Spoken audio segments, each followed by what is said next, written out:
ओम शांति। आज हम देखेंगे कि जीवन में सारे कर्म करते हुए रमता योगी कैसे बने। रमता योगी का अर्थ ही यही है कि हर परिस्थिति में भगवान से हमारा मन जुड़ा हुआ रहे। कोई बात आ जाए, कोई परिस्थिति ऐसी आ जाए जो हमारे बाबा से योग कनेक्शन तुड़वा दे, तो फिर रमता योगी नहीं कहेंगे। अगर दिन भर में चेहरा मुरझा जाए तो भी उसको रमता योगी नहीं कहेंगे। रमता योगी अर्थात हमेशा मस्ती में रहने वाला, हमेशा चेहरे पर मुस्कुराहट रहे। ऐसा नहीं कि सुबह 2-3 घंटा मुस्कुराहट है और फिर बाद में मुस्कुराहट नहीं है। तो रमता योगी बने कैसे, यही बात आज हम बहुत गहराई से अनुभव करेंगे। तो मेरे अंदर भी यह सवाल बार बार आता था कि अमृत वेला भी चल रहा है, योग भी चल रहा है, मुरली भी सुन रहा हूँ, लेकिन फिर भी वह स्थिति क्यों नहीं रह पाती है। ऐसा क्या कारण है जो मैं निरंतर योगी नहीं बन पा रहा हूँ। रमता योगी का अर्थ अगर समझा जाए तो वह यही होगा, निरंतर योग में रहना, निरंतर बाबा की मस्ती छाई रहे। तो वास्तव में मैं आत्मा अंदर से देखना चाहती थी कि ऐसी कौन सी बात है जो मुझे निरंतर योगी बनने में रुकावट पैदा कर रही है। क्योंकि मैंने बहुत बार अपने आप से यह सवाल पूछा था, तो समझ में आया कि रमता योगी का अर्थ ही यही है। और रमता योगी बनने का तरीका एक ही है कि हमें अंदर से बंधन मुक्त बनना पड़ेगा। लेकिन बंधन भी कौन सा है, यह भी तो गहराई से समझना चाहिए। जो आत्मा जितनी बंधन मुक्त होगी उतनी ही रमता योगी होगी। तो कई बार मेरे अपने मन से ही मैं सवाल पूछता था कि क्या मैं सच में बंधन मुक्त हूँ या फिर कहीं अपने को दिलासा तो नहीं दे रही हूँ। बाहर से तो सुनते हैं ना कि निर्बंधन, बंधन मुक्त, योग युक्त भव, लेकिन अंदर में जरा सा सीन बदल जाता है। कोई कुछ बोल देता है तो और मन उलझ जाता है। तभी मैंने पहली बार अपनी लाइफ को ईमानदारी से देखना शुरू किया। मुझे समझ में आया अंदर से देखने पर कि मेरे अंदर ये कौन सा बंधन है जो मुझे हिला देता है, जो मेरी अवस्था को बिगाड़ देता है। तो मुझे समझ में आया कि सबसे जो पहला बंधन है, जो खास गहरा बंधन है, वह बंधन है आदतों का। कुछ आदतें ऐसी हैं मेरे अंदर थी जो दिखने में तो बहुत अच्छी लगती थी, पर अंदर से मैं उन्हीं आदतों की गुलाम बनी हुई थी। जैसे रोज का सेंटर जाना वो भी फिक्स है, लेकिन वहाँ पर फिक्स कुर्सी पर बैठना, है ना। उसी जगह पर जैसे बाबा की लाइट जली होनी चाहिए शुरुआत में। तो ऐसी कई सारी आदतें जो हैं हमारी, हम उन आदतों के फिक्स गुलाम भी तो हैं। अच्छा, देखा मैंने कोई व्यक्ति शराब पीता, हम बोलते इसको तो शराब पीने की दो आदत है, एक दिन शराब नहीं मिलेगा तो बहुत प्रॉब्लम हो जाती है। किसको सिगरेट पीने की आदत है, किसको मोबाइल चलाने की आदत है, किसको गुस्सा की आदत है। तो मेरे अंदर भी तो वह आदतें ही तो थी कि अगर वह कुर्सी पर मैं जा कर के पहले उसी कुर्सी पर बैठना, वो कुर्सी नहीं मिले तो अंदर थोड़ी सी बेचैनी होना, लाल लाइट नहीं लगे तो योग नहीं होना। यह सारी आदतें तो थी और वो आदत में मिलता कुछ नहीं है। जैसे किसी को कोई माला जप रहा हो ना, हमारी दादी माला जपती थी रोज। मैंने वो पूछा, एक दिन माला नहीं करी तो मैंने बोला माला नहीं करी तो क्या हो रहा, बोले बहुत बेचैनी हो रही आज माला नहीं करी। तो मैंने बोला चलो आज तो बेचैनी हो रही है, लेकिन रोज क्या मिलता है माला करने से? तो वो उस बात का कोई जवाब नहीं दे पाई। बस माला करती हूँ बस, लेकिन नहीं करूँ तो बेचैनी होती है। तो यह जो आदत है ना, तो लोग दूसरी आदतों में फंसे हुए हैं, और हम भी तो आदतों में, आदतें अच्छी बुरी का मतलब नहीं है, आदतों के हम गुलाम बन चुके हैं। और वो आदतें ही ऐसी हैं जो दिखने में तो बहुत अच्छी लगती है, पर अंदर से हमें हमें क्या है कि हम उन्हीं आदतों के गुलाम बने हुए हैं। तो यह जो आदत न हो, और वो आदत पूरी न हो, तो अंदर से बेचैनी हो जाती है ना? जैसे मैंने बताया ना, कोई भाई सिगरेट पीता है और एक दिन नहीं मिली तो चिड़चिड़ा हो जाता है, और जबकि उसमें कोई रस नहीं आ रहा है। तो समझने वाली बात है, जैसे सिगरेट नहीं मिलना भी तो उसको बंधन है, लेकिन कोई समाज इसको अच्छा बंधन मानता है, कोई बुरा बंधन मानता है। अ, फिर मैंने अपनी ब्राह्मण लाइफ में देखा कि अगर सेंटर न जाऊं तो मुझे बेचैनी जैसे हो जाती है। तो एक दिन बारिश हो रही है, कुछ ऐसा हो रहा है, तो मुझे मुरली मेरे पास थी तो मैं घर पर भी तो पढ़ सकता था ना। तो मुझे बेचैनी किस बात की है? तो एक आदत पड़ गई सेंटर की, तो वो आदत भी गुलाम बना देती है। अंत समय में कई आत्माएं, सेंटर नहीं मिलेगा, कई परिस्थिति ऐसा होगी, तो फिर वो आदत से हम क्या हो जाएंगे? बेचैन हो जाएंगे ना। सेंटर में उसी कुर्सी पर बैठना, कुर्सी न मिले तो मूड ऑफ हो जाना, है ना? तो ये सारी बातें समझ में आई। किसी का तो लाइट बंद हो जाए तो योग ही नहीं लगता है। तो समझ में आने लगा कि समस्या सेंटर नहीं जाने की नहीं है, कुर्सी की नहीं है, लाइट नहीं है उसकी नहीं है। समस्या तो एक ही बात है कि मैं अंदर से इन आदतों की गुलाम हो गई हूँ। तो उस दिन मैंने अपने आप से एक साफ कॉन्ट्रैक्ट जैसे कर लिया हो कि आदतें रहेंगी, पर मालिक मैं रहूँगी। आदत मुझ पर नहीं चलेगी, मैं आदत पर चलूँगी। यहीं से माया के बंधन की पहली घाट जो है वह खुलना शुरू हो गई, है ना? कुर्सी नहीं मिली तो भी मुझे कुछ फर्क नहीं पड़ता था, मैं पीछे भी बैठ जाता था, क्योंकि मुझे तो आदतों का मालिक बनना था। लाइट नहीं है कोई फर्क नहीं है, मैं आत्मा तो आराम से योग करती थी। कई आत्माएं तो ऐसी थी, दीदी नहीं हो तो योग ही नहीं करती थी। जैसे बाबा के बच्चे नहीं, दीदी के बच्चे हो, दीदी नहीं है तो योग ही नहीं है। हाँ, तो ये जो आदतें हैं, और हम कहते हैं घर वालों को कि तुम ये आदतों में फंसे, तुम आदतें छोड़ते नहीं हो।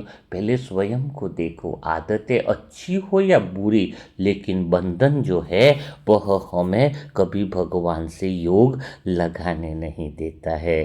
तो यह चीज़ मेरे अंदर थी जो मुझे निरंतर योगी बनने में रोक रही थी। लेकिन मैंने धीरे धीरे आदतों पे कमांड देना शुरू कर दिया। मैं आदतों की मालिक बनने लगी। सेंटर कभी नहीं जा पाया तो भी मैं आत्मा घर पे भी उसी भाव से मुरली पढ़ लेती थी, क्योंकि बाहर बारिश हो रही है, कुछ ऐसी परिस्थिति है। तो ऐसा नहीं है, अच्छा ऐसा भी नहीं है कि आप कुछ है ही नहीं तो सेंटर न जाओ, ये भी नहीं है। कोई परिस्थिति ऐसी है, लेकिन फर्क नहीं पड़ना चाहिए स्थान का, विशेष का, उसका। तो हमें आदतों का गुलाम नहीं बनना है। दूसरी बात मुझे बहुत अच्छे से समझ में आई कि जो जिम्मेदारियों का जो बोझ है, या जो खेल है, वह भी मुझे निरंतर योगी नहीं बनने देता था। कुछ ऐसे काम थे जो अपने घर के, फैमिली के सारी जिम्मेदारियां निभाना है, और निभाते हुए भी बंधन मुक्त रहना है। यही तो रमता योगी की निशानी है कि हर कर्म कैसा हो जाए, हर कर्म योग युक्त हो जाए, कि मैं आत्मा सारे काम तो करूं, लेकिन मेरा कर्म जो है वो किस में रहे? बाबा की याद में रहे। सब भी काम करो। तो उसके लिए दो बातें बहुत धीरे से अंदर से समझ में भी आने लगी। लेकिन पहली बात यह थी कि काम करते हुए बाबा को याद करना मुश्किल होता है। अगर मैं काम करूँ तो काम पे ध्यान दूँ कि बाबा पे ध्यान दूँ, कि बाबा तू आ रहा है, बाबा तू कर रहा है, एक लाइन पहली बोल देते हैं, फिर आधा घंटा तो गया। आधा घंटा तो फिर वो काम। और एक बात और भी तो आती है ना प्रैक्टिकली, अगर उस काम में दिमाग नहीं लगाया तो फिर दिक्कत तो हो ही जाएगी। काम में दिमाग लगाए कि बाबा को बुलाए, एक साथ दो काम कैसे हो सकते हैं? है, बोलना अलग था, लेकिन मेरे लिए तो यह प्रैक्टिकल में कर्मयोग समझ में नहीं आ रहा था कि कर्मयोग कहते किसे हैं। तो दीदी सबसे पूछता भी था कि कर्मयोग करे तो करे कैसे, सब कुछ कोई काम है तो वो दीदी बोलते थे कि पंखे की सफाई कर रहे हो तो ऐसे सोचो कि मन की सफाई कर रहे हो। मैंने कहा ठीक है, ये तो पंखे की बात है, तो पंखे की सफाई में तो हम सोच रहे कि मन की सफाई कर रहे हैं। कोई कंप्यूटर का काम है या जिसमें कुछ दिमाग लगा के काम करना है, उसमें तो फिर वो पंखे में तो दिमाग लगाने की ज़रूरत ही नहीं है। लेकिन काफ़ी सारे काम ऐसे होते हैं जिसमें बुद्धि भी तो लगानी पड़ती है ना, और काफ़ी सारी बातें भी रहती है। किसी को कोई जवाब देना है, किसी ने पूछा ही घर का ही काम कि आपका ये कैसे बन रहा है या घर का मकान कैसे बन रहा है, कोई भी बात पूछे तो हमें तो सारी बात बतानी है ना। उसमें फिर बाबा कैसे याद रह सकता है? तो प्रैक्टिकल कर्म योग का अर्थ समझ में नहीं आ रहा था। बहुत सारी बातें मेरे अंदर थी, चल रही थी।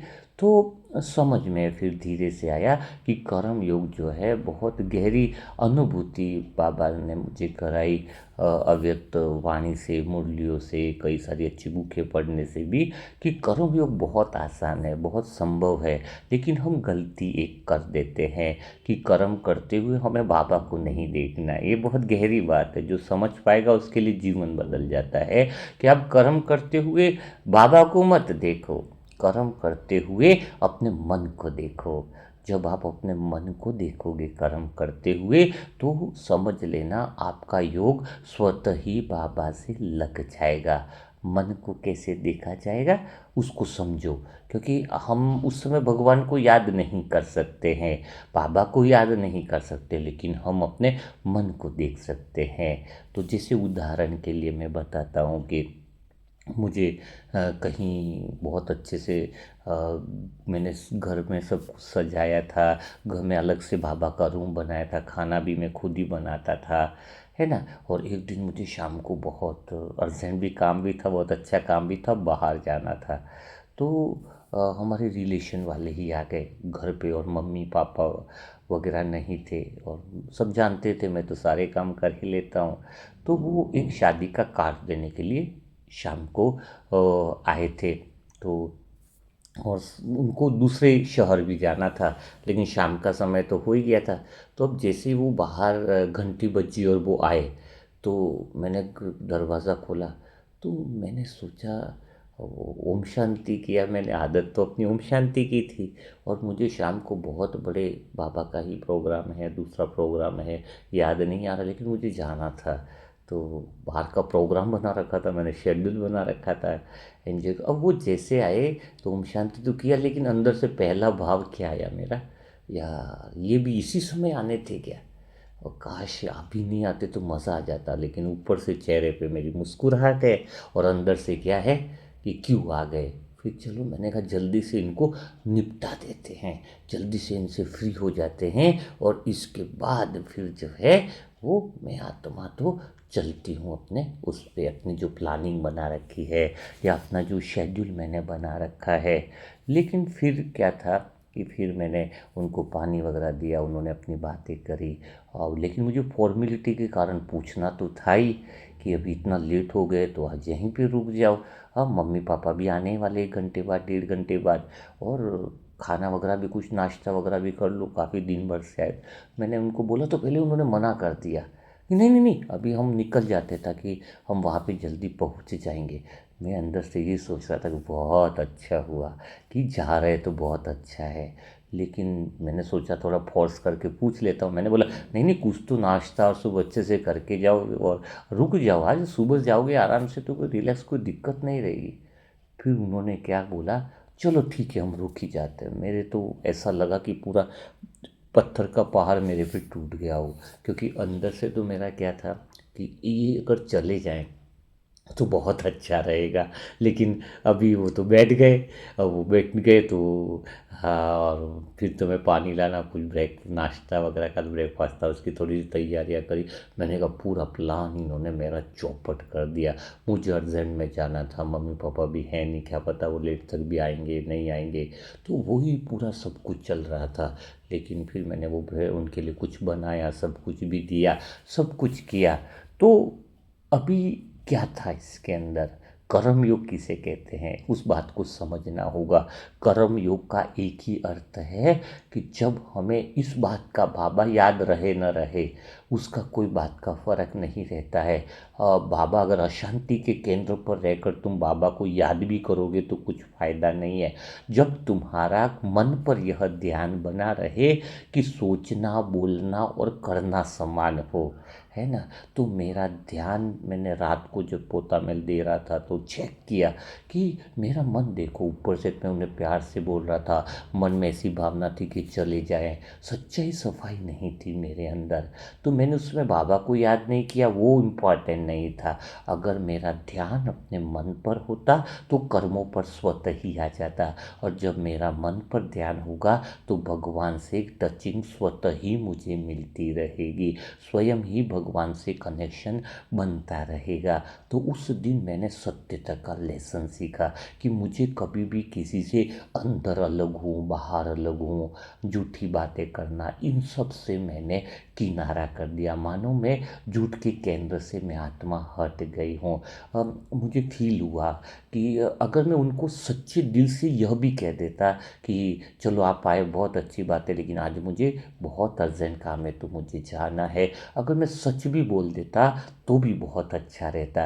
क्योंकि वो अचानक आए थे ना, तो गलती उनकी भी तो हो सकती है ना। और मेरा प्रोग्राम है एक्चुअली, मेरा बाहर का सब शेड्यूल बनाया हुआ है, तो मैं उनको सच बोल देता ना, बाद में अपन बहुत एंजॉय करेंगे, मिलेंगे, फिर फुर्सत से टाइम निकाल के ज़रूर आना। यह बात मुझे सच बोलने की हिम्मत रखनी चाहिए थी।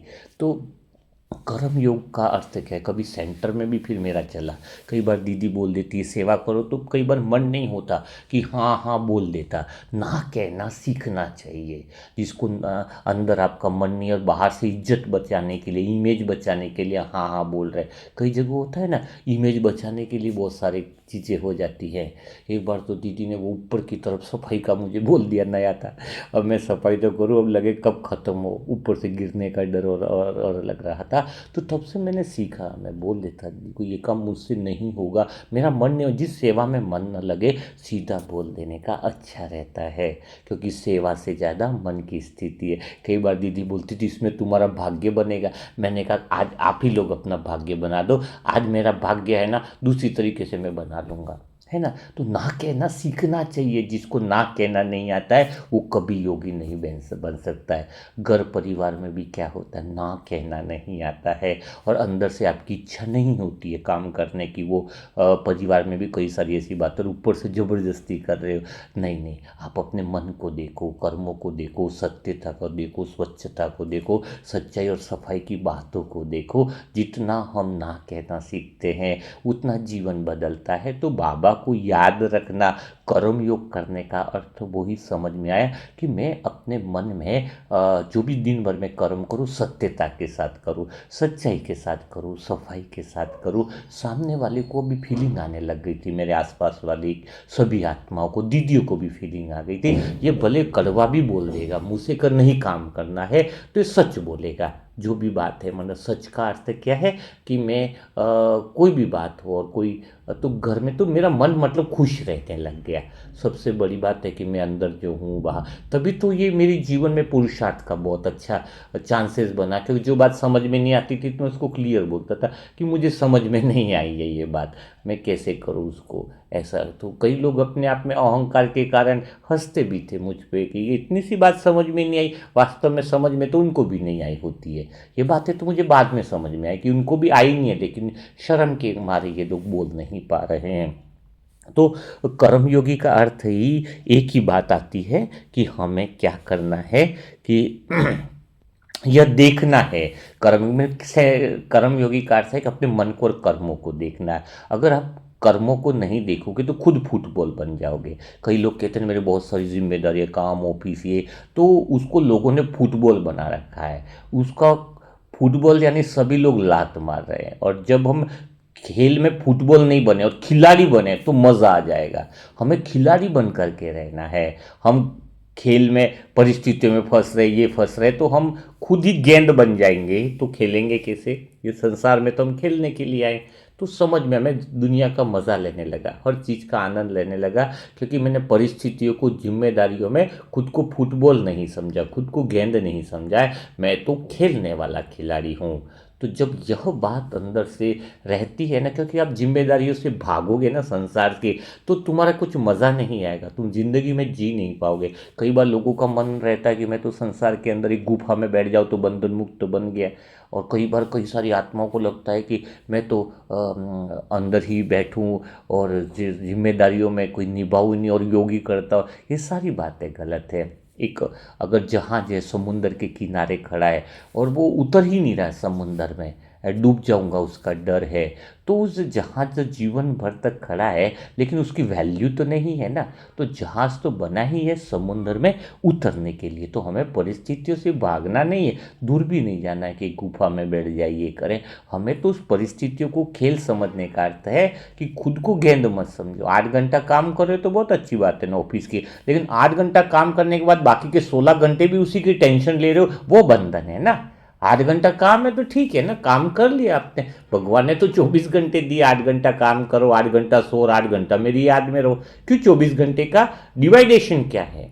8 घंटा काम करो, 8 घंटा सो और 8 घंटा तुम मेरा चिंतन करो। बिल्कुल है, लेकिन तुम 8 घंटा काम करने के बाद भी बाकी के 16 घंटे में भी भगवान का चिंतन नहीं करके वही बातें पकड़ करके चल रहे हो, तो भी जीवन बिल्कुल बेकार हो गया। तो बंधन तब है जब काम करने के बाद भी उसकी चिंतन करते रहे, उसका टेंशन करते रहे, तो वो सारी चीज़ें बंधन है, वो सारी जिम्मेवारियां भी सारी बंधन है। तो अभी मुझे फिर एक चीज़ बहुत अच्छे से समझ में आई, कर्म योग की बात ही मैं बता रहा हूँ कि डिटेच तो रहने लग गया, लेकिन फिर भी यह जिम्मेदारियाँ या फैमिली के कुछ काम हैं या ऐसी कुछ बातें हैं जो आती हैं, तो उससे हम कैसे डिटेच रहें, यह बात उससे बंधन मुक्त कैसे रहे, वह बात मेरे अंदर पिंच करने लग गई कि चलो भाई, यह बात तो समझ में आएगी, कर्म करते हुए बाबा की याद, यानी अपने कर्मों पर अटेंशन देना है, मन को देखना है, सत्यता से रहना है। जितनी हम सत्यता से रहेंगे उतना बंधन मुक्त बनेंगे। लेकिन फिर उस कर्म से प्रभावित न हो, वो कैसे संभव है? यहाँ पर भी तो बात आती है ना। कर्म आपने अच्छा कर लिया, सत्यता से कर लिया, लेकिन उसका कुछ रिएक्शन भी तो आएगा। कभी जैसे दीदी को बोल दिया सेवा में ये चलो मुझे नहीं पसंद है, कभी फिर दीदी गुस्सा होगी तो फिर क्या होगा आपको? उसका रिएक्शन भी तो आएगा। आप तो सत्यता से बोले, मन का कर्म भी उनके हिसाब से बोले, लेकिन अब रिएक्शन का सामना कैसे करें? बात तो यहाँ पर भी मेरे आ रही थी, है ना। परिवार में भी अभी जैसे आपको अंदर हिम्मत आ गई मैं भी थोड़ा सत्यता से चलूँ, लेकिन सत्यता से चलने के बाद आगे वाली बात है, उसको भी तो अटेंशन देना कि प्रतिक्रिया। तो उससे डिटैचमेंट होने की कला भी मुझे भगवान ने बहुत प्यार से सिखाई, बहुत अच्छे से सिखाई। क्योंकि सेंटर में तो छोटी छोटी बातों में सभी लोग रूठ जाते हैं, ऐसा लगता है कि भूचाल सा आ जाता है। तो मैंने इस कर्म योग की इस यात्रा में जो सबसे ज़्यादा मुझे एक बहुत अच्छी, अगर कहूँ तो एक गहरी समझ मुझे मिली, तो वो कौन सी गहरी समझ मिली, बहुत प्यारी समझ जिस आधार पे मेरा पुरुषार्थ बहुत अच्छा चला, वो यही थी कि मैं एक ऐसी आत्मा हूँ, एक ऐसी चेतन सत्ता हूँ जिसमें कुछ भी जोड़ा नहीं जा सकता है और कुछ भी घटाया नहीं जा सकता है। मैंने सेंटर में ही बैठे हुए शाम के समय वो बात मेरे को क्लियर हुई थी बहुत अच्छे से कि मैंने सेंटर में पंखे को देखा तो महसूस किया कि पंखे की पत्तियां घूमती रहती है, पर बीच की जो धुरी है, बीच वाला जो पोर्शन है, वो तो वहीं का वहीं रहता है। तो मैंने भी तय किया कि मैं अपनी लाइफ के हर सीन में घूमने वाली जो पत्ती नहीं, मैं बीच की धुरी बनकर देखने का अभ्यास करूँगा। और सबसे गहरा ज्ञान ही यही है कि जब तुम्हें यह बात समझ में आए कि मैं आत्मा हूँ, समझना अलग बात है, लेकिन आत्मा समझ करके आत्मा की स्थिति का अनुभव करना, तो आत्मा की स्थिति का अनुभव क्या है कि मेरे अंदर कोई चीज़ घटाई नहीं जा सकती है और कोई चीज़ जोड़ी नहीं जा सकती है। जैसे 2 में 1 जोड़ेंगे तो 3 हो जाएगा, लेकिन आत्मा में ऐसा कुछ हो नहीं सकता है। कोई मुझे इतने जन्म 63 जन्म मैंने लिए या सारे जन्म लिए तो कई सारी अच्छी घटनाएं घटी, तो मेरे प्यार कोई बढ़ नहीं गया मेरे अंदर अच्छी घटनाओं से। हाँ, और बुरी घटनाओं से मेरा प्यार कम भी नहीं हो गया। इसका अर्थ क्या है कि न तो कोई अच्छी घटना संसार की करोड़ों रुपए की चीज़ें भी ऐसी मुझे नहीं दे सकती जो मेरी आत्मा के अंदर के प्यार को बढ़ा दे, क्योंकि मैं फुल आत्मा हूँ, संपूर्ण हूँ। संतुष्ट आत्मा किसे कहेंगे? आत्मा संतुष्ट क्यों होती है? क्योंकि वो ऑलरेडी फुलफिल है, भगवान के हम बच्चे हैं, फुलफिल है, हमें कोई कमी नहीं दी हुई है। तो अंदर से संसार की कोई चीज़ मुझे दे ही नहीं सकती, चाह करके भी नहीं दे सकती है, और चाह करके भी मेरे से कोई चीज़ छीन नहीं सकती है। तो सेंटर पे रहना, यानी पंखा बंद नहीं कर, पंखा बंद होगा तो फिर हवा ही नहीं देगा, उसका यूज़ किया पंखा भले 5 की स्पीड से घूमे, सेंटर का भाग स्थिर है। यानी मेरे आसपास बहुत सारी हलचल हो, बहुत सारी जिम्मेदारियां हो, बहुत सारे काम हो, लेकिन मैं आत्मा इसी फीलिंग में रहूं कि न तो कोई चीज़ मेरे अंदर जोड़ी जा सकती है और न कोई मेरे अंदर कोई चीज़ घटाई जा सकती है। तो जब कोई मुझे बहुत प्यार से गिफ्ट देता तो पहले अंदर से हल्का सा मैं आत्मा फूल जाती थी, देखो मुझे कितना सम्मान मिला है। होता है ना कि कोई गिफ्ट देता है तो ऐसा ही मुझे फीलिंग आता था।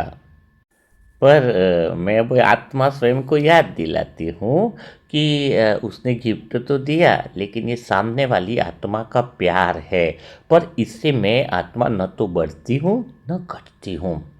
जब कोई क्रिटिसाइज करता, कोई बुराई करता मेरी, तो पहले लगता था कि जैसे मेरी इज्जत चली गई, मुझे गलत समझ लिया गया है। अब मैं स्वयं को याद दिलाने लगी कि जैसे जैसे धन से भी मैं बढ़ती नहीं, वैसे आसपास से ऐसी अपमान से भी मैं क्या है घटती नहीं हूँ। जो मैं हूँ वह बिल्कुल स्थिर हूँ। यह बात जितनी मैंने अभ्यास की कि न तो मेरे अंदर कोई चीज़ जोड़ी जा सकती है, न मेरे अंदर कोई चीज़ घटाई जा सकती है, क्योंकि आत्मा की शांति कभी भी घटती बढ़ती नहीं है, मन की शांति घटती बैठती है। आत्मा के लेसन जो नई आत्माएं हो ना, तो इस चैनल वाले लेसन को सुन ले, आत्मा के प्लेलिस्ट में जाकर के 21 पार्ट, तो उनको ये जो बात है वो और अच्छे से क्लियर हो जाएगी, है ना। अभी मुरली में ये सारी बातें नहीं डाल सकते हैं। तो धीरे धीरे फिर मेरा यह अनुभव गहरा होने लगा कि मैंने चाहे कितने भी सुख इकट्ठे किए हों, चाहे पैसा, नाम, पद, वाहवाही, या चाहे कितने भी जीवन में झटके खाए हों, हानि आई हो, बीमारी आई हो, धोखा मिला हो, कुछ ब्रेकअप हुआ हो, अंत में स्लेट तो एक ही थी ना मेरी, जो असली मैं हूँ। यानी वह न तो पहले कुछ कम थी, न अभी कुछ ज़्यादा हो गई। तो दुनिया के जो सारे प्लस और माइनस जो मेरे चारों तरफ घूमते हैं वो मेरे अंदर नहीं घुसते हैं, जब तक मैं उन्हें अंदर बुलाती नहीं, उस अनुभव के साथ रिलेट नहीं करूँ। तो इसी समझ के साथ मैंने अपने ऊपर लगी हीरे पर जो धूल वाली परतें थी वो देखना शुरू करी। जैसे कोई हीरे को कपड़े में कितना भी बांध दे, लेकिन अंदर से हीरा तो हीरा ही है ना। अब मेरे ऊपर से वो परतें ना पूरी हटने लगी, है ना। जैसे कि कोई कपड़ा ओढ़ा दिया हो, लाल कपड़ा ओढ़ा दिया तो लाल दिखता है, तो कभी धूल जमी है तो मैली दिखती है हीरे पर। तो जैसी जो परतें थी वैसे ही लोग हमें महसूस करते हैं। कभी बर्फ़ जमी होगी तो बर्फ़ की जमी हुई देखेंगे, पर अंदर छिपा हीरा तो वैसा ही है ना। हीरे के ऊपर लाल कपड़ा बांध दो, पीला बांध दो, इससे हीरा तो नहीं बदल रहा है ना। तो जब मैंने ये सेंटर पॉइंट पकड़ लिया कि मैं आत्मा तो हीरा हूँ, है ना, तो मुझे एक बहुत मज़ेदार चीज़ भी हुई थी शुरुआत में। याद आता है मुझे कि मैंने एक कंपटीशन में भी हिस्सा लिया था। मतलब मुरली मंथन होता है ना, वो संडे का, वो अव्यक्त वाणी, उसका क्लास में टेस्ट लिया था। तो पहले रिजल्ट तो सुनते ही, हमेशा संडे को टेस्ट आता, तो नया नया था तो उमंग उत्साह थी। तो पहले रिजल्ट सुनते ही दिल की थोड़ी सी धड़कन बढ़ जाती थी कि अभी मैं फर्स्ट आऊँगा, है। तो नाम हो जाएगा। लेकिन अभी क्या हो गया, मैं थर्ड भी आया या फर्स्ट भी आया, नाम न भी आए, तो बस एक बात अंदर से क्या रहने लगी कि ये तो सब खेल है।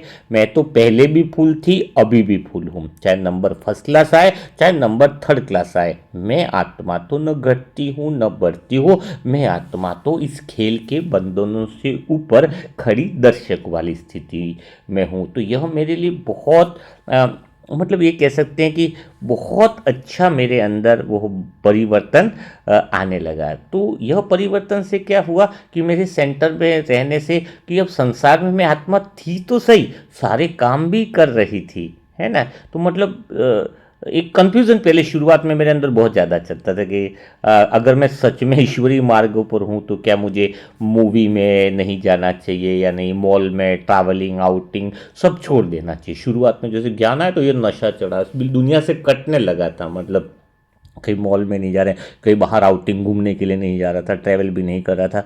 तो एक समय ऐसा भी था मेरा शुरुआत में, जब मैं आत्मा खुद को कमरे में बंद रखती थी, सोचती थी जैसे जैसे ये दुनिया से कट जाऊंगी मैं आत्मा, वैसे वैसे मेरी पवित्रता बढ़ेगी, योग गहरा हो जाएगा।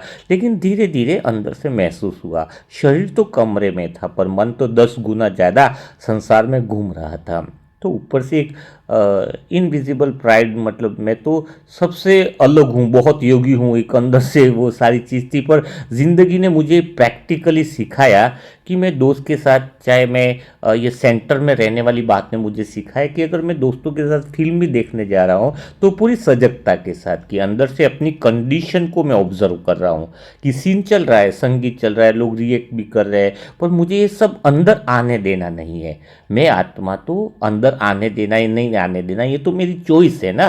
तो मैं अंदर से वैसे ही फुलफिल हूँ, तो बाहर से मैं सब कुछ खुश हूँ या दिखा रही हूँ, उनके साथ वो इन्वॉल्व हूँ, बट मेरे अंदर से कोई इफेक्ट नहीं पड़ता था। तो यह बात मुझे बहुत अच्छा, मेरे अंदर परिवर्तन आने लगा। वही मैंने अपनी बहनें ब्रदर्स को भी ऑब्जर्व किया कि कोई कहता था कि यह सब देखोगे मूवी, बाबा के बच्चे बीके भाई कहते थे ये तो पतन हो जाएगा, कोई कहता था कि यह असली एंजॉयमेंट है। पर मैंने तो अपने लिए बीच का रास्ता चुना था, न तो यह मेरे लिए पतन का रास्ता था, न मेरी असली एंजॉयमेंट थी। बस मैं तो ये था कि मैं तो कहीं पर भी जाऊं, खेलूंगी, हंसूंगी, सब कुछ करूंगी, लेकिन मैं आत्मा इसे अंदर नहीं आने दूंगी। तो यह प्रयोग है, बंधन नहीं है एक्चुअल में। गद्दे पर सोना अलाउड है ना, आप गद्दे पर सो, पर मन में ये फिक्स ना हो जाए कि गद्दा न मिला तो मैं सो नहीं सकती। अंदर से भाव रहे कि मैं आत्मा तो ऑलरेडी फुलफिल हूँ, गद्दा मिल गया तो सो ही नहीं, ये नहीं है। गद्दा मिलो, फुल एंजॉय लो, आनंद लो, अंदर तक नहीं जाना चाहिए। और कभी गद्दा न मिले तो अपनी स्थिति बेकार नहीं होनी चाहिए, ऐसा कुछ नहीं है ना। तो सब कुछ करना होता है। अच्छा खाना अलाउड है, कोई ऐसा तो नहीं कि हम तो बाबा के बच्चे तपस्वी आत्मा, आप अच्छा खाओ ही नहीं, अच्छा खाना अलाउड है। पर एक अगर कोई दिन ऐसा सूखी रोटी भी मिल जाए तो हमारा जो नेचर है, हमारा जो स्वभाव है, वो चिड़चिड़ा नहीं होना चाहिए। तो मैंने खुद को कई बार टेस्ट भी किया था। शुरुआत में मैं चाय में शक्कर लेता था, शुरुआत में अगर चाय में शक्कर ज़्यादा है तो पी ली, लेकिन अगर कल शक्कर थोड़ी कम भी हो तो भी चल जाएगा, मतलब वो फर्क ना पड़े अपने को। आप मॉल में कुछ अच्छा सामान लिया तो खुशी से लिया, कोई दिक्कत नहीं है। लेकिन अगर वही सामान मेरे को दूसरा कोई व्यक्ति ज़रूरतमंद लगा तो मैंने उसको दे दिया, तो मेरे को कोई फर्क नहीं पड़ रहा है कि मैंने सामान लिया है और मेरे से सामान चला गया है। तो दोनों में मेरी स्थिति समान रही। तो अंदर से देखा कि वास्तव में मैं सच में फ्री हूँ। इसे छोड़ने में एक्चुअल में एक बात अंदर से क्लियर होगी कि संसार में जाना, घूमना, एंजॉय करना प्रॉब्लम नहीं है। कई बाबा के बच्चे थे, मैंने उस समय वो गदर मूवी जो था वो मैं देखते, वो बोले तू बाबा का बच्चा हो गया। मैं दीदी को सेंटर में बोल के गया जाना था, तो बोले कहाँ जा रहा है, मैं गदर मूवी देखने जा रहा हूँ। तो वो बोले गदर मूवी जा रहा है, बाबा का बच्चा हो के पिक्चर देखने जा। अरे मैंने कहा मैं पिक्चर देखूंगा पर पिक्चर मेरे अंदर थोड़ी आएगी, मेरे साथ के लोग हैं, उनके साथ मुझे जाना है। तो वो लोग जो मेरे कटे हुए थे, वो इसके बाद अगर बताया जाए, मेरे को उनके संस्कार मिलाने के साथ साथ लगभग मैं 27-28 ब्रह्मा कुमार मेरे साथ बन चुके हैं टीम में। वो क्यों बने? क्योंकि मुझे देखकर, मेरी लाइफ को देखकर उनको बहुत अच्छा लगा। उनको लगा कि ये ज़िंदगी जीता है, मतलब पिक्चर गए भी हैं, अगर टिकट नहीं मिली तो भी कोई फ़र्क नहीं पड़ता है मुझे, नहीं आगे सीट मिली तो फ़र्क नहीं, नहीं मिली तो फ़र्क नहीं, पिक्चर अच्छी है तो फ़र्क नहीं, बुरी है तो फ़र्क नहीं, कोई चीज़ अंदर नहीं आ रही है ना। अंदर सेंटर पॉइंट में, कि ये बात मेरी बहुत, और ये तो मेरे के लिए अभ्यास करने के लिए प्रयोग था ना, कि मुझ आत्मा के अंदर ना तो कोई चीज़ जोड़ी जा सकती है ना घटी जा सकती है। तो मैं बोलता, मुझे ये नहीं था कि सेंटर में कोई मुझे अच्छा बोल रहा तो फर्क नहीं पड़ रहा, बुरा बोल रहा, बस मुझे स्वयं को ध्यान रखना, मुझे आनंद आ रहा था संसार के खेल को देखकर, मुझे आनंद आ रहा है। एक भाई मोबाइल के अंदर कमरे में बैठ करके हजारों पिक्चर देख रहा है, टॉकीज में नहीं जा रहा है, एक बीके भाई की बात बता रहा हूँ, अंदर देख रहा है, और वो बोल रहा टॉकीज में गए तो बुरे बन गए, मतलब कमरे में बैठकर बहुत सारी चीजें देख रहा है। हम तो कमरे में तो नहीं देख रहे हैं ना, हमें तो उससे लगाव ही नहीं है ना, मूवी से या किसी चीज से हमें कोई चीज अंदर आ ही नहीं रही है ना। तो यहां पर आप स्वयं को चेक करो। ब्रह्मा बाबा ने खुद ही एक जने को टिकट दे करके भेजा था ना बैंक को, कि जा तू मूवी देख के क्या होता है। तो मैं ये थोड़ा सा अपने अनुभव की बात बता रहा हूँ। बस मेरा ध्यान ये नहीं रहता बाहर, ये सही ये गलत, बस मेरा ध्यान इस बात पे रहता है कि कोई चीज़ मेरे अंदर ना आए, मैं आत्मा अपनी चीज़ पर, अपने सेंटर पॉइंट पर बैठी रहूँ। तो इसलिए अभी संसार में जाना, घूमना, एंजॉय करना प्रॉब्लम नहीं है वास्तव में, लेकिन जिस दिन वो कोई चीज़ ना मिले, घूमने ना मिले, बाहर जाना ना मिले, तो वो चीज़ हमें बेचैन ना करे, यह समझ लेना ही सबसे बहुत बड़ी बात है। तो एक्चुअल में देखा जाए ना, अगर मैं दिल से कहूँ तो इरादा एन्जॉयमेंट से अटैचमेंट जो है उस पर स्लिप हो गया तो प्रॉब्लम है। एन्जॉयमेंट है लेकिन अटैचमेंट हो जाए कि अब मैं हर संडे को एन्जॉय करने के लिए जाना है, हर संडे को घूमने जाना है, ये अटैचमेंट है, वो प्रॉब्लम देता है। तो तभी मैंने भी अपने लिए रूल बनाया था कि मैं अपने रिश्तों में पूरे दिल से रहूँगी, लेकिन दिल का रिमोट किसी के हाथ में नहीं दूंगी। मतलब रिश्तों में कट ऑफ हुआ नहीं रहने लगा, मैं हर रिश्तों में एंजॉय से जाने लगा, है ना। शुरुआत में बीके बन गया था तो फंक्शन में नहीं जाता, दोस्तों की बर्थडे पार्टी, पर अब मैंने डिसीज़न लिया था कि मैं फंक्शनों में जाऊंगा, शादियों में जाऊंगा, पार्टियों में भी जाऊंगा, लेकिन मैं एंजॉय करूं। इससे ज़्यादा यह रहे कि मैं जहाँ भी जाऊँ अपने चेहरे, अपने वाइब्रेशन और अपने योग से वह योग लाइट छोड़ दूँ, योग लाइट वहाँ पे वाइब्रेशन दे दूँ, वहाँ पे पूरे योग लाइट देख करके सारे वाइब्रेशन छोड़ करके हम उनको असल दिखने लगे कि वास्तव में ये आत्मा कुछ अलग है।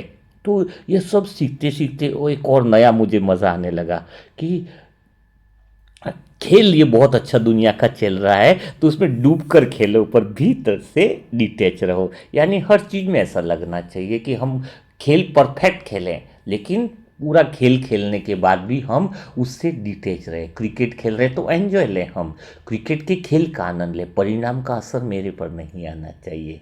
आदत तो यह जब हम सेंटर पॉइंट पे, क्योंकि संसार में तो आई हम पार्ट बजाने के लिए आए हैं ना, ये संसार पे अगर सृष्टि रंगमंच पर बाबा क्या कह रहा है कि हर रोल तुम अच्छे से अच्छे निभाओ। बाबा ने ये तो नहीं कहा कि तुम रोल अच्छे से नहीं निभाओ, अच्छे से रोल निभाओ, पूरा रोल, बढ़िया रोल से भागो मत, लेकिन रोल जो है अंदर से ये स्थिर रहे कि मैं आत्मा ऐसी हूँ जहाँ पर मेरे अंदर कोई चीज़ जुड़ नहीं सकती है, कोई चीज़ घट नहीं सकती है। तो बाहर कुछ भी हो रहा है, मैं अपने अंदर वह आनंद में रहने लगी, रमता योगी बनने लगी, यानी मेरा ध्यान, मेरा पूरा अटेंशन सेंटर पे रहने लगा। और सबसे बड़ा एक फ़ायदा जो मुझे मिला, मैं लोगों के संस्कार में संस्कार मिलाने लग गए।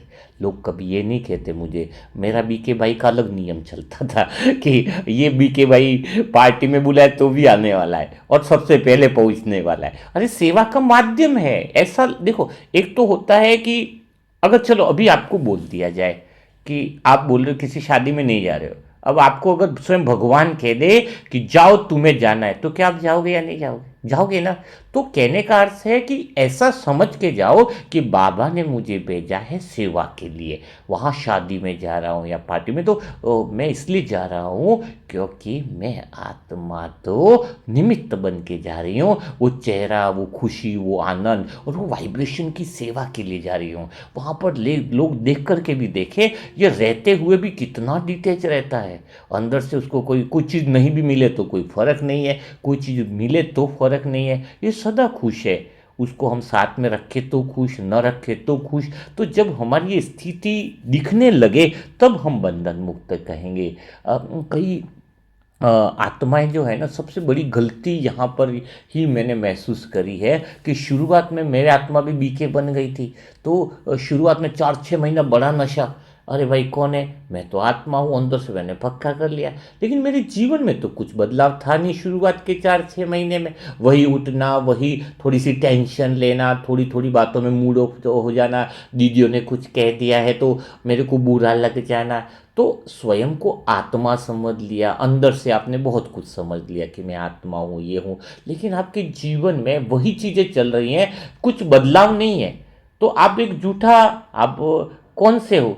ज्ञानी वाली जो आत्मा है अंदर से, तो वो कौन सी आत्मा होगी? मैं तो कहूँगा कि ये जो आइडेंटिटी जो गलत लेके चल रहा है। अगर आपने आत्मा समझ लिया है भीतर से, तो बाहर से बदलाव तो दिखना ही चाहिए। आप पहले जैसे काम कर रहे थे वही है, पहले सारी चीज़ें चल रही थी वैसे ही है। तो बस एक भीतर में झूठा अहंकार लेकर के चल रहा है कि भाई हमने तो आत्मा समझ लिया है और हम योगी आत्मा बन गए। बाहर से कुछ भी चेंजेस नहीं। अगर सच में कोई आत्मा अगर इस ज्ञान को अंदर से समझ ले, अंदर से भीतर से उस बात को, सत्यता को उतार दे, तो 2 महीने में क्या, बहुत जल्दी से उसके जीवन में परिवर्तन आना चालू हो जाता है, वो बदलाव देखना चालू हो जाता है। नहीं तो फिर क्या होगा, आप बोर हो जाओगे इस लाइफ से, क्योंकि बदलाव कुछ ला नहीं रहे हो। अंदर से गलत नशा है, कि मैं आत्मा समझ गई। कि फिल्म को तुम 100 बार देखोगे तो बोर हो जाओगे ना। जैसे कोई शोले पिक्चर देखी, फिर तुम्हें वापिस दिखाए, फिर दिखाए, तो बोर हो जाओगे। तो आपका जीवन क्या हो जाएगा? बस वो आदतों में बंधा हुआ जीवन। कोई आदतों में बदलाव नहीं, आदतों के गुलाम बनते जा रहे हैं। अभी पहले दुनिया वाले रिश्तों के गुलाम है, तुम सेंटर के गुलाम हो। एक दिन सेंटर नहीं गए तो तुम्हारा मन डबी हो रहा है, तुम्हें बस वो वहाँ पर जाना है। तो उसको एक तरह से क्या है कि सारी गुलामी। एक बहन तो कुर्सी के लिए इतना मूड ऑफ किया था, आज भी याद आता है, कि पूरा हॉल भर गया। थोड़ा पहले वो आत्मा लेट हो गई और वो हमेशा आगे बैठती थी। उसने दीदी को बोला आज तो मेरी कुर्सी पर कोई बैठ गया। उसका कुर्सी से योग था कि आत्मा से था। तो आप सेंटर में भी आ रहे हो, अगर आदतों से बंधे हुए तो कोई बदलाव तुम्हारे अंदर है नहीं। तो फिर वो जीवन मुक्त स्थिति का, या जो रमता योग स्थिति का जो है कि लाइट जली रहे तो ही योग होगा, लाइट नहीं होगी तो योग नहीं होगा। तो ये सारे बंधनों से, आदतों से हमें मुक्त होकर के अपने जीवन में वह बदलाव लाना चाहिए, है ना। तो हमें पता चलेगा कि हम रमता योगी बन रहे हैं। हमारे अंदर का जो परिवर्तन है, अंदर से जो परिवर्तन आया है कहते हैं, तो उसका बदलाव बाहर में दिखना चाहिए। बाहर से ही पता चलेगा कि बदलाव कैसे आए। और बदलाव लाने के लिए आपको आदत एक साथ नहीं छोड़नी है। एक साथ छोड़ोगे, इसको धीरे धीरे करके छोड़ो। जैसे प्रैक्टिकली आदतों को छोड़ना। जैसे मेरे पहले मीठी चाय की आदत थी, तो ऐसा तो नहीं है कि मैं एक ही दिन में सारी शक्कर ही छोड़ दूँ। तो पहले अगर 3 चम्मच की शक्कर ले रहा था, तो फिर 2 चम्मच पे आया, फिर 1 चम्मच पे आया। तो धीरे धीरे फिर अभी चाय फीक, अभी तो खैर चाय में मैं शक्कर ही नहीं लेता हूँ, ये भी बहुत अच्छी बात है। तो अभी मैं फीकी चाय पीता हूँ, जबकि मुझे कोई इश्यूज़ नहीं है। तो एकदम से आदत कैसे बदली कि मैं चाय का गुलाम नहीं हूँ। घर में अपने कोई सामान एक ही जगह पे नहीं रखा है तो उसका गुलाम बन जाता है। कोई बाल्टी इधर रखी है तो उसी का गुलाम है, चीज़ों का गुलाम है। तो वो आदतों का जो इंसान, जो आत्मा मालिक बनती जाती है, वह ऑटोमेटिकली स्वतः ही योगी बन जाती है। और आदत को एक झटके से तोड़ना नहीं है। अगर खुद को एक झटके से तोड़ा तो खुद को सजा देना है ना। तो धीरे धीरे करके वो आदतों को हमें बना। बच्चे भी अगर मोबाइल देख रहे हैं तो उनको बोलो एक दिन में ले लोगे तो बहुत बड़ी प्रॉब्लम हो जाएगी। तो उनको क्या बोलो कि पहले भाई तुम्हें एक दिन में 1 घंटा ही मोबाइल चलाने मिलेगा, या आधा घंटा ही मोबाइल चलाने मिलेगा। तो उससे क्या होगा, वो धीरे धीरे की जो आदतें हैं वो क्या हो जाएंगी, बदल जाएंगी। तो आज हमें क्या देखना चाहिए, आज हमें यह देखना चाहिए, समझना चाहिए कि हम अपनी आदतों को कैसे बदलें, है ना। आदतों को बदलने के लिए आपको काम करना होता है, स्वयं के चीज़ों को देखना होता है। आदतों पे जब तक काम नहीं करेंगे तब तक रमता योगी बन नहीं सकते हैं। और आदतों पे काम करना ही चाहिए बदलाव के लिए। किन किन चीज़ों की, किन किन आदतों के आप गुलाम हो, इसकी एक लिस्ट बनाओ। मैं तो शुरुआत में ऐसी सी आदतें थी, जो शुरुआत में जो ज्ञान में बाबा का बच्चा बना, तो सबसे एक तो बुरी आदत थी, भले बाबा कहता कि देह को मत देखो, आत्मा को देखो। हाँ, तो अभी आत्मा को कैसे देखे, इतना बड़ा शरीर है वो नहीं दिखे, और खाली आत्मा बिंदु दिखे तो मैं तो रास्ते में जाकर देखता, इसके सर पे देखता किसी के कि ये है बिंदु, ये पॉइंट है, ये पॉइंट है, कब तक करूं। मैंने कहा दीदी सबको भी पूछता था, सेंटर मुरली चलती, जैसे पॉइंट आता देखो नहीं आत्मा को देखो, सबको आत्मा समझो, सबको आत्मा समझो। दीदी एक बार क्या बोली कि बच्चा हो तो बच्चे को बच्चा भी नहीं समझो, ये नहीं समझो, सबको आत्मा समझो मुरली में। और वही छोटा बच्चा बहुत शरारत कर रहा था, दीदी ने गुस्से से बोला इस बच्चे को हटाओ, इस बच्चे को लेके जाओ। मैंने कहा दीदी अभी तो आप कहते बच्चा हो बड़ा हो सबको आत्मा देखो, और अभी कह रहे हो बच्चे पे गुस्सा कर रहे हो। दीदी ये बातें प्रैक्टिकली और इसमें तो कुछ अलग ही दिख रही है। और दीदी इतना बड़ा शरीर है सबका, चलते फिरते तो शरीर दिख रहा है ना, आत्मा तो दिख नहीं रही है। आत्मा दिखेगी भी सही थोड़े समय तक, जब देखते हैं कि आत्मा है, लेकिन वो चीज़ नहीं हो रही है, वो फीलिंग नहीं आ रही है। मैंने कहा अब मुझे उस आदत को चेंज करना था, अभी बात निकल गई तो मैंने कहा चलो थोड़ी मुरली मंथन बढ़ा देते आगे। अब मैंने क्या किया, शुरुआत में बाबा कहता था कि न तो जेंट्स, न लड़का है देखो, न लड़की है देखो, सिर्फ आत्मा देखो। तो मैंने कहा कि अब ये कैसे पॉसिबल है। और एक बहुत अच्छी चीज़ थी, देखो शुरुआत की यंग एज थी और सारा कुछ था, मैं थोड़ी बातें क्लियर करूँगा, मुझे कोई फ़र्क नहीं पड़ता, मुझे सत्य बोलना बड़ा अच्छा लगता है। तो एक विपरीत आकर्षण भी होता, लड़का है तो लड़की की तरफ आकर्षण होता, लड़की है तो लड़के की तरफ एक अट्रैक्शन का भाव होता है। तो आत्मा तो समझ रहे, लेकिन वो अट्रैक्शन का भाव मेरे अंदर से जा नहीं रहा था, आता था, शुरुआत थी, सब कुछ सही बात जो है वो मैं आपको बता रहा हूँ। तो मेरी वो आदत लेकिन बदली, वो बहुत आदत उस दिन से जो बदली है ना मेरी आदत, वो परमानेंट बदली। तो वो मैंने आदत कैसे बदली, चलो मैं उस पॉइंट को भी बताता हूँ आपको। तो आत्मा है तो समझ में आया, लेकिन ये लड़की है यह भाव तो जाता ही नहीं, सामने देख रहे चल रहे, और मैं तो जा रहा हूँ देख रहा हूँ, तो मुझे तो दिखता कि दीदी अभी साथ में होती थी कई बार से, तो आत्मा में दीदी मुझे तो वो तो लेडीज ही दिख रही है, वो लड़की दिख रही है, वो ऐसा दिख रहा है। तो कोई परमानेंट सब, खाली सर में देखो, बोले माथे पे देखो कि आत्मा है।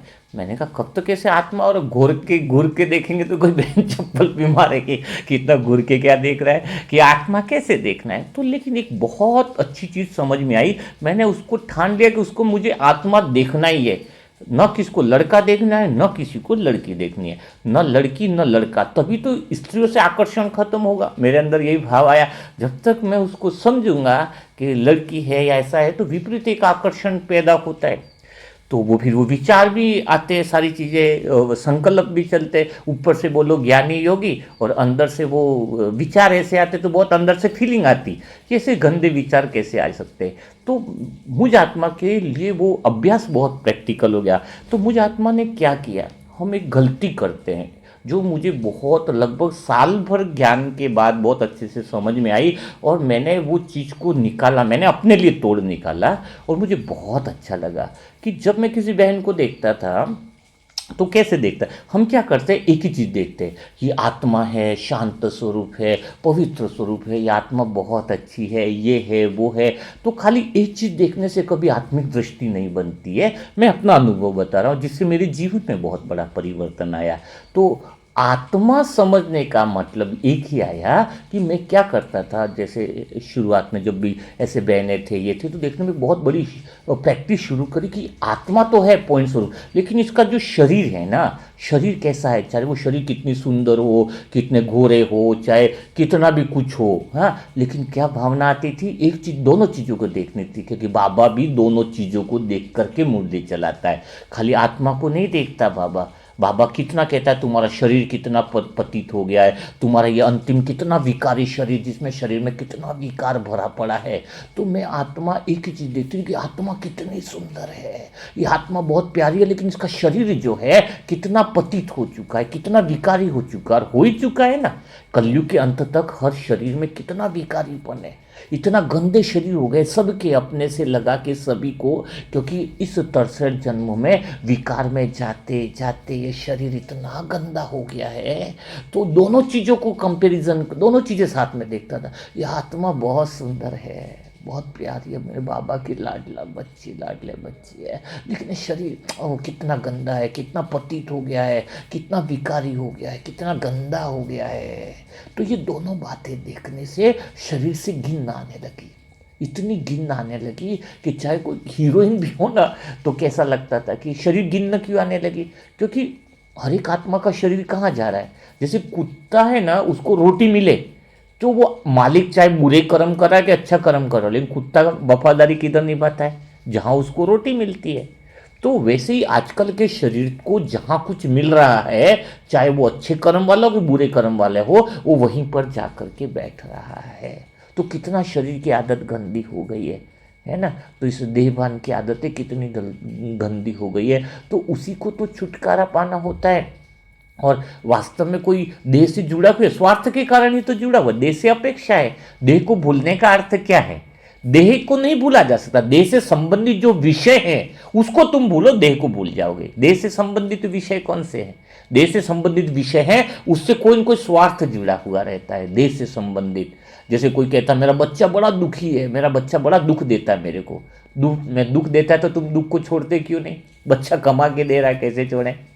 तो उस देह की याद क्यों आ रही है? देह की याद नहीं आ रही, बच्चे का शरीर याद नहीं आ रहा है। बच्चे के देह से जो पैसा मिल रहा है उसको, उससे हम जुड़े हुए हैं। किसी का देह से विकारी सुख उसको मिल रहा है, इससे वो देह से जुड़ा हुआ है।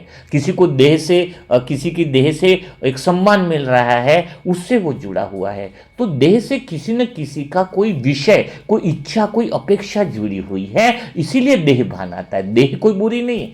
तो ये देह जो है, तो समझ में आया कि वो आत्मा बहुत प्योर है। और आज हर एक आत्मा को मैं सत्य की दृष्टि से देखता हूँ। आत्मा सत्य है, तो दूसरा सत्य ये भी है कि शरीर बहुत विकारी हो गया है। 63 जन्मों से इस गंदी नालियों में जा करके, गंदे विकारों में जा करके इतना सड़ गया है। बाबा खुद कहते हैं ना, ये लैंग्वेज कि बाबा की भाषा है कि शरीर तुम्हारा इतना पतित हो गया है, कि इतना पतित हो गया है कि जिसको हम बोल नहीं सकते।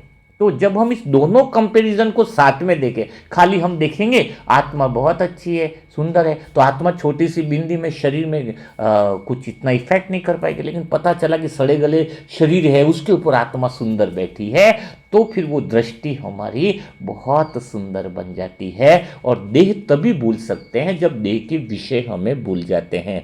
इस पर एक बात भी आती है कि जैसे मैंने बताया ना कि मुझे डर क्यों लगता था स्पीच देने में, क्योंकि स्पीच देने में कोई डर नहीं था। डर इस बात का था कि जैसे मैं अकेले बोल रहा हूँ, मैं आईने में बोलता था तो डर नहीं लगता था, लेकिन मुझे 2 घंटे का स्पीच देना तो मुझे डर लग रहा है। तो डर क्यों है? क्योंकि देह से जुड़ी कुछ अपेक्षा मेरी जुड़ गई है। कौन सी? कि मैं स्टेज पे बोलूँ तो लोग मेरे को क्या बोलेंगे, अच्छा बोलेंगे कि नहीं, मेरी स्पीच अच्छी लगेगी कि नहीं, और सभी लोग ताली भी बजाएंगे कि नहीं मेरी स्पीच के बाद। तो ये जो अपेक्षाएं मेरे से जुड़ी हुई हैं, तो वह मुझे प्रॉब्लम दे रही है ना। तो वो अपेक्षा मैंने निकाल दी। मैं सेंटर पॉइंट में रहने का कि भाई मुझे स्पीच देना, मैं आत्मा दूंगी और सत्य बात बोलूंगी कि हम आत्मा है, सेंटर पॉइंट में हम देखी बातों में। अब वो किसी को अच्छी लगे न लगे, कोई ताली बजाए, कोई मान दे, कोई अपमान दे, उससे मेरा उद्देश्य नहीं। मेरा उद्देश्य स्टेज पर जाने पर एक ही बात क्या रही कि मुझे तो सत्य बोलना है, सत्य की बात बोलनी है। मुझे कोई इच्छा नहीं, कोई अपेक्षा नहीं, कुछ नहीं। अभी जैसे मुरली मंथन चल रहा है, तो मैं मुझ आत्मा का उद्देश्य क्या है? यह नहीं है कि कोई बहुत अच्छे व्यूज है, बहुत अच्छे ताली बजाए, बहुत अच्छे कमेंट लिख दे, ये कुछ भी नहीं। मेरा फर्ज था, मेरा जो काम था मुझ आत्मा का, मुझे सत्य बात आप तक पहुंचानी थी, तो वो मैंने कर लिया। कोई अपेक्षा नहीं, कोई इच्छा नहीं, कोई वो नहीं। तो एक जब हम देह से इच्छाएं जोड़ देते हैं, तो देह के विषय से जोड़ जाते हैं, तो फिर हम देह को भूल नहीं पाते हैं। मैंने तो उन विषय को हटाना चालू किया। अगर आपका भाई दुख दे रहा है तो चलो उस विषय को तुम हटा लो। हटाते हो नहीं, क्योंकि तुम स्वार्थ से जुड़े हुए हो, है ना। तो उन विषय को जो हटा लेता है, तो फिर उसको कुछ भी डर नहीं रहता है, वह आत्मा निर्भय बन जाती है। देह के विषय को हटाने की सोचो, देह से जुड़े हुए स्वार्थों को हटाओ, देह स्वतः ही आप भूल जाओगे। एक मोबाइल लिया तो मोबाइल से नहीं जुड़ोगे आप, लेकिन मोबाइल कैसे लिया, वो घटनाएं, वो सीन, कितना पैसा लगा, ये सस्ता है, ये महंगा है, उसमें वो वाला फ्लेवर लेना चाहिए, तो मोबाइल लिया है तो ठीक है चला रहे हो, लेकिन उससे जुड़ी हुई सारी बातों से तुम जुड़ जाते हो। उसका मोबाइल सस्ता है, मेरा मोबाइल महंगा है, मेरा ये तो वो सारी चीज़ें जो है आप आत्मा की आइडेंटिटी से शरीर की आइडेंटिटी पे चले जाते हो। तो फिर बॉडी आपका काम कर रही है ना, रोजगार तो बॉडी कर रही है, इमेज। आत्मा को तो तुमने कुछ समझ नहीं रहे हो, है ना। तो ये सारी बातें हैं जो समझने वाली है। बातें तो बहुत ज़्यादा हैं, 1 घंटा होने आया, अगर और बातें करेंगे तो शायद 2-5 घंटे निकल जाएंगे। तो आज के लिए इतना ही हम मुरली मंथन करते हैं। लेकिन आज आपने क्या सीखा, क्या आपको अनुभव हुआ, वो सारी बातें कमेंट बॉक्स में ज़रूर लिखिएगा। और हाँ, थोड़ा सा मैं आत्मा जो भी बातें मेरे अंदर सच्चाई से जो निकलती है, सच्चाई के केंद्र से जो निकलती है, वही बातें मैं सीधी आपको बताता हूँ। कोई बातों में कोई दूसरी चीज़ें नहीं, क्योंकि जो अनुभव का अर्थ वही होता है कि हम दूसरों की बातों के अनुभव नहीं सुना सकते ना। हम तो अनुभव का अर्थ है कि जो मुझ आत्मा ने किया है या जो हुआ है वही बातें मैं आत्मा है वैसी की वैसी आपको बता सकती हूँ। तो आप ज़रूर कमेंट बॉक्स में ज़रूर लिखिए कि आपको कैसा लगा, आपके जीवन में क्या ऐसा परिवर्तन आ रहा है, क्या आप सेंटर के केंद्र पर रहना चाहोगे, क्या आज आप अपनी आदतों को बदलने के लिए कुछ कमिटमेंट करोगे। तो समझ में आएगा कि आज की मुरली आपके लिए फ़ायदेमंद है। और जो नई आत्मा है पुरुषार्थ में जुड़ना चाहती है और अपना बढ़ाना चाहती है योग बल, तो उसके लिए मोबाइल नंबर है 7202921969। तो कल फिर मुलाकात करेंगे ऐसे ही मुरली मंथन के साथ। तब तक के लिए सभी भाई बहनों को ओम शांति, ओम शांति, ओम शांति।